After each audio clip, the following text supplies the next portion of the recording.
Hi Mandy, I just wanted to give you some audio feedback on your design here. I think you're off to a good start with the blending of the actual elements. The kittens on the couch and this girl being put in this setting are nice. I'm not quite sure where you're going with the ad though, because there's no written content on it. So remember, you do need to have a slogan, 1 to 2 sentences of body copy, a logo, and a call to action on here. And that'll help tally it all in, because it's kind of hard for me to give you a critique not knowing what your message is. You need to have some kind of symbolic representation of your product. So maybe that would be your tagline could help make that a bit more realistic. So I'm trying to think, you could have transporting you to Hawaiian beaches, Glade plug-in or air freshener, okay, or something like that. And maybe even you have some kind of effect that makes it look like she's been transported there.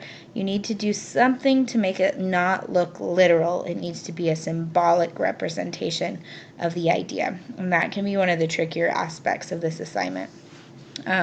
So you have a good amount of white space up here to play around with, and also I'm sure your logo would look good down here with probably your call to action, or a website could be considered your call to action as well. Okay, so just keep on working on that aspect of it. You could even move her over here to increase the visual flow, since this lady is looking this way. If you bumped her over a little bit, your eye would kind of travel in a circle. So you could put the logo on this side. Remember to keep your logo and your body copy and your call to action small and your slogan large.